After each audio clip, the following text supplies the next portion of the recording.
What's going on, guys? It's Dom with the After Actions podcast, and today we talking about financial awareness for the young and brand new Marines out there. And hey, if you serve in a different branch, a lot of these tips are going to apply to your branch as well. Now, before we get into all of that, please do me a favor, go ahead and like this video, hit that subscribe button with the notification bell turned on. I would really appreciate that. And also, if you find this video helpful, do me a favor and send it to somebody else who you think could use it. So today I got 10 tips that I would give to my very own Marines if they checked into me brand new to the fleet. Tip number 1, create a budget. This could be written down, it could be on a whiteboard, it could be in an app, it can be in an Excel document or something. But you need to create a budget because understanding your bills is basic financial awareness. Now, you're probably going to end up using an app or an Excel document to create this budget, but go ahead and find whatever it is that you want to use. The next step that you need to do is print off your LES, your leave and earnings statement. That's going to give a breakdown of exactly how much money you're making with the entitlements and the deductions. So what's coming out of your paycheck. Now you're going to know exactly what you make on the 1st and on the 15th of every single month. Put that information into your budget along with whatever bills you've accrued up to this point, hopefully not very many. And now you have a clear understanding of 1, where your money's going, and 2, how much money do I have left after my money has gone. A lot of times when I sat down with my young Marines, maybe they've been in the fleet for a while, they were not even aware about how much money was just disappearing out of their paycheck because they had these subscriptions and these bills and they just didn't even realize, and they truly are out there living paycheck to paycheck. And that doesn't need to happen, guys. Like, I know a lot of people think that we don't get paid the greatest in the military. I personally think that we get paid adequately. Not to say I wouldn't take a pay raise, but of course what we're making in the military is livable. And that's going to lead us to tip number 2. Utilize the chow hall as much as possible. You're probably already paying for that anyways. One of those deductions in your leave and earnings statement, it's the chow hall. Now, the nice thing about the chow hall is you can eat as much as you want while you're there. Typically, you can even take a to-go box and bring it back to your barracks room if you want. Now, I've mentioned this to some of my Marines in the past, and a lot of them will come back to me like, well, hey, Staff Sergeant, like, I just want to eat healthy food, so I want to go and buy my food. Guys, I'm telling you, the first time ever in my Marine Corps career when I cracked down on my diet, I just went to the chow hall every single day and I was eating skinless, boneless chicken breast and salad, and I was avoiding the dessert line, the fast chow and all of that stuff. You can eat healthy in the chow hall. Go there for breakfast. You can get your scrambled eggs in the morning. You can get egg whites if you want in the morning. Like, everything that you need is at that chow hall. And again, you are already paying for it. So if you show up to work in the morning and you haven't eaten yet, and then you're like, oh, hey, Staff Sergeant, let me run over to the PX real quick. You need anything? First of all, no, I don't need anything, young devil dog. Second of all, why are you not eating at the chow hall? You're going to go to the PX and spend $10 over there right now when you've already had that money deducted out of your paycheck. Go use the chow hall. And that's going to lead me into tip number 3. Just because your buddies are going out every weekend and clubbing and spending money here and going and doing this exciting thing over there, that doesn't mean you have to go. It's all right to be known as the guy that just doesn't want to spend all of their money. And the fun fact about that is your buddies are probably right around the same rank as you. You know exactly what they make. If you went out to a club and dropped $200 on drinks and all that craziness, and you know, like, man, I just spent $200 and I'm broke. If your buddies are doing that as well, they're also broke. They're making the same amount of money as you. It's all right to not go along every time somebody hits you up to go and do something. It's all right to not want to spend all of that money that you haven't budgeted for yet. All these pop-up events. And that actually leads me to tip number 4. There's this program that we have in the fleet. It's called the Single Marine Program. Utilize it. The Single Marine Program is actually pretty awesome, and as long as you don't have any dependents, you're able to go and do it. The Single Marine Program, or SMP, they schedule all of these events, and you as a single Marine, you can sign up for these events and you can go and do them. So you can go out and you can go and do these things, and it's cool because it's meant to be for those young service members, so they're very affordable. All you have to do is be one of the people to sign up for it. I've utilized the SMP to go from Beaufort, South Carolina, all the way down to Daytona Beach, Florida, during a spring break, where they provided the transportation there and back. I got a room right in this right in this hotel resort that was on the first floor with a back door that went out to the pool area, and everybody was out there partying and having a great time. It lasted for 3 nights, and that SMP event even paid for us to have dinner every single night that we were there. And guys, when I'm telling you, I went there for the 3 nights in the hotel at this nice area in Daytona Beach. They drove me there and back. I paid about $220 to go and attend that. $220 probably wouldn't have paid for 1 night in that hotel. So look into the SMP events, and hey, you might find something that you want to go and do, and you can plan for it by working that into your budget. Check out the SMP events. A lot of people kind of look down on attending these SMP events because it's like, oh, that's too Marine for me. Like, I want to go off and do my own thing. Dude, that's for the birds. Check out the SMP events. Now, I've already lost track of how many tips I've given you. So here's the next tip without a number. Go to school. Go to college. Try to get your associate's degree. Try to get your bachelor's degree.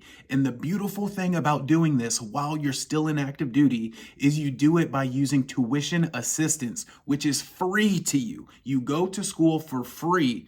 $4,500 a year that is allocated to you to attend school and take 1 or 2 classes every semester, so on and so forth. But the beautiful thing about this and how it works into the financial sphere of being a young Marine is while you're going to school, earning your degree, adding to your resume, becoming more promotable in the military, you can also apply for financial assistance, which is actually additional money that you are going to receive while you go to school for free.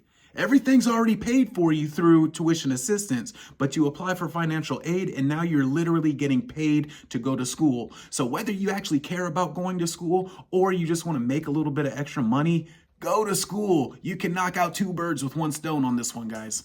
Next tip. Invest into the thrift savings plan. It's the TSP. It's sort of like a 401k, but the military version of it. And the nice thing about the TSP is when you invest into it, 1, that means you're not blowing that money elsewhere. And 2, whether you get out for 4 years or you get out for 20 years, you are going to get out with a check that you are able to have money. So maybe you weren't financially ready to get out after your 4 years, but you also know I've been investing into my TSP. And I can pull that out at any given time. Also, right there on base, there's financial managers, like civilians that work on the base, and their job is to educate you, the young Marine, on the ins and outs of things like the thrift savings plan. So check out your local educational office, just go in there and ask about it. And if the person's not there, they'll direct you to where you need to go in order to get a meeting with this financial manager, but I highly recommend it. You can, of course, speak to your leadership about, oh, hey, my money's a little bit tight. Can you guys explain to me what I'm doing wrong? And these leaders can sometimes assist you, but ultimately, there are civilians on base that get paid regularly to give that advice. They're educated on this topic. That's what they're there for. Let's utilize them. And that leads me to the next tip. This one's probably not going to be that popular, but here it is. Do you actually need that car? Do you really need it? Because everything that you actually need is right there on base. Oh, you live on a big base and maybe everything isn't within walking distance? Maybe look into buying like a $200 electric scooter or something like that. Do you really need a car? Because a car, along with that high interest rate, is going to come along with monthly insurance, weekly gas, all these other fees. What happens if you get into an accident?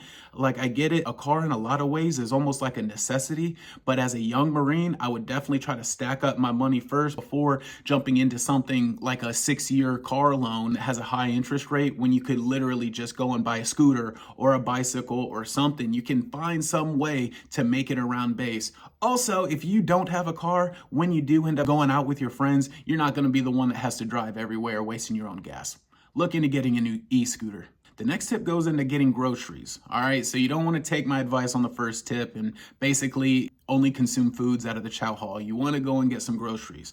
Well, I can tell you for a fact, if you're going to Walmart and you're going to Target, you're going to be getting charged more than you would if you went to the commissary that's located on base. First and foremost, the commissary is typically always cheaper than Walmart would be. The second note about using the commissary, if you didn't know, the commissary is tax-free. So if you are going to go out and buy some groceries, Always try to go to the commissary first. Look for what you need at the commissary. If they don't have what you need there, then yeah, sure, go to Walmart or go wherever it is that you need to go. But on base is going to be cheaper because it's tax free. I got 2 more tips left for you before I get into them. Do me a favor, if you haven't done so already, hit the like button down there and tap that subscribe button while you're at it. Let's get into these next 2 tips. Young Marines, oftentimes when they first get to the fleet, or maybe they're in their schoolhouse or something, they want to go out and they want to buy all the Marine swag in the world because there's stores right there on base that has everything on it. United States Marine, Semper Fi. That stuff, first of all, can get expensive. Second of all, you're going to have ample opportunities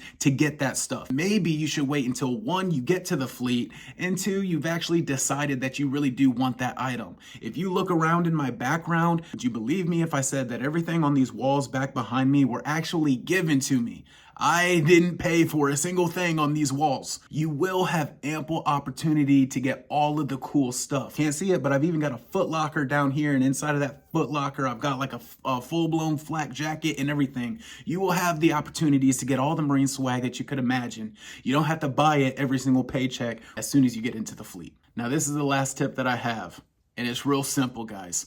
If you don't feel like you're making enough money, you need to strive hard every day to get promoted. Obviously, your job has a score that you have to meet in order to get promoted, but if you're doing all the right things and you're working hard, you can also attempt to get meritoriously promoted. Work hard to try to get meritoriously promoted, if for no other reason is to make a little bit of extra money. But here's the twist that I would recommend to you. Let's say that you're a Lance Corporal and you just got promoted to Corporal. You are already used to living as a Lance Corporal as far as financials go. Why does that have to change when you get promoted to Corporal?